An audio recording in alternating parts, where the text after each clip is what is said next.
think about this. If you needed surgery, would you bid out the procedure to doctors and hospitals and other places in the country, people you had never met, just to save money?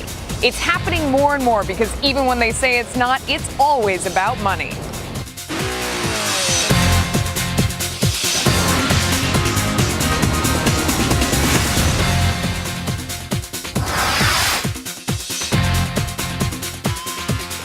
Sure, we all love going online to find the best deal, but usually you're talking about a hotel room, a flight, a television. Would you feel comfortable accepting an online bid for a hip replacement from a doctor you have never met? It is the newest wave in comparison shopping, and the website MediBid has made it a reality, giving people the chance to evaluate offers from doctors across the country and then travel to get the care of their choice. Here to discuss how it all works is MediBid's president, Ralph Weber. Ralph, what's the experience? I go online, what happens?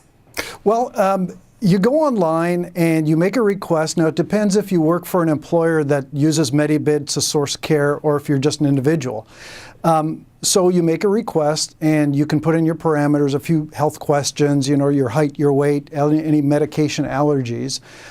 You can put in how far you're willing to travel, if at all.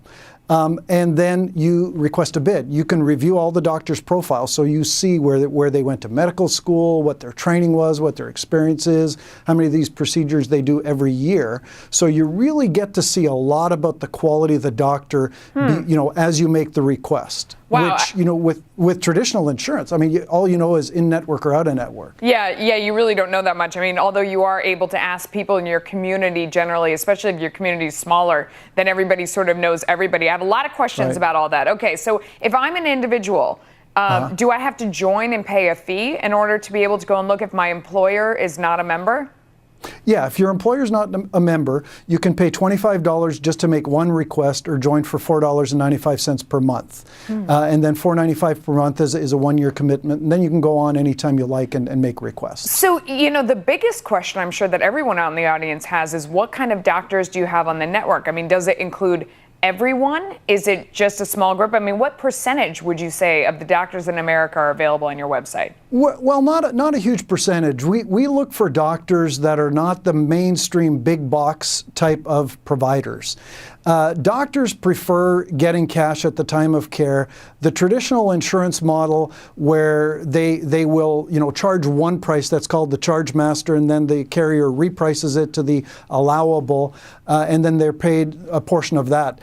It sometimes takes 120 days or so for them to get their money. So the doctors like getting paid at the time that the care, and also they get to set their own prices. Yeah. With traditional insurance, they're told what they're going to be paid, and that's it. No, that's interesting. They get to set their own price and see what the market will bear. A lot of our viewers tweeted in and said, it's very normal for people to travel to Sloan Kettering or to travel to MD Anderson for cancer treatment. Right. So they're familiar with the idea of traveling for big names. Do you have big names like that on your site? Yes, as a matter of fact, we do. Baylor in Houston, MD Anderson is participating on a very small level. Yeah. We have talked to Curlin Job in Los Angeles. They kind of were looking at it. They haven't made a final evaluation. Yeah. So absolutely, we do have, we have overseas facilities too, like Bumrungrad in Bangkok. Well, let me ask you about how some of the financials work. Okay, so say I get to, the doctor looks great online, I look at his, for whatever you can tell. I have the same problem when I'm kind of on my own health network and you're looking and you see their education, but until you go see them, you don't really know them. So say you get out there and you meet them or you see the hospital and you don't feel good about it. What happens then? Do you lose the travel money? How do the financials work? Okay, well, if you've paid for your own flight, then yeah, you've had sort of a 2-day vacation, I guess, or whatever.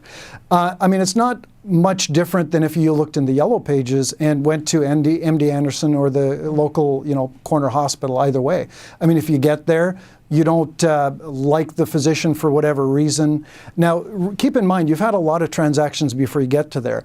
A lot of the doctors, when they respond to a bid, they'll say, okay, before we go through this, maybe we should have a phone call or talk on Skype or something like that. Yeah. So usually by the time you get there, you've actually kind of met the person sort of online. And how does insurance play into this? Because in a couple of the articles that I was reading about this, they were saying that in some cases, your insurance company will pay for you to fly to another place if it is significantly cheaper for them. How do you get your insurance company involved in shopping for prices?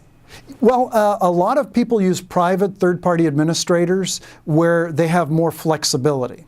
And it has to be right in the plan document where it will allow. Some of the big carriers won't actually allow you to negotiate a better price without considering it out of network, which means you pay more of a deductible. So you have to make sure that your plan is set up to wrap around this kind of travel arrangement. Yeah. I mean, if you're getting a knee replacement for $21,000 versus $70,000, it would be foolish for the carrier not to cover. So it's with self-funded employers where they can do this, and they can save. Yeah, what's the most common type of surgery that people are traveling for? What do you see the most? Because I imagine it isn't emergency surgery where people are price comparing. No, that's true. Our app isn't quite fast enough to work in the ambulance. A lot of people are using knee replacement, hip replacement, colonoscopies. Those are probably some of our more common. Rotator cuff repair, we're getting a lot of requests for cosmetic procedures. But I think orthopedic would be the most common surgery because they're mostly pre-planned. Yeah. No, it's a very interesting model because, of course, we're going through these dramatic changes in healthcare. People are trying to figure out, as they're forced to bear more of the burden of cost, how they can make it cheaper for themselves. Here in New York, a lot of, doctors have stopped taking insurance altogether and they've gone to all cash because the system is so hard to deal with. So an application like yours, I can see it gaining a lot of popularity as people, realize that they're really out there on their own trying to fend for themselves. Ralph Weber, great stuff. Thank you so much. Very interesting. And it's not just about price, though, Melissa. It's not just about price. I mean, when you go to Hotels.com, you don't look for the Motel 6. It's about access, sometimes crossing a state line. A different medical board has different regulations which drastically can increase or decrease the cost. So it's about access and choice and getting the doctor that you want rather than the one that covers you. Yeah, no, that's a great point. I'm glad you added that. Ralph, I think it's the wave of the future. Thank you so much for coming on. Thank you, Melissa. Up next, it won't be long before we are all driving iCars.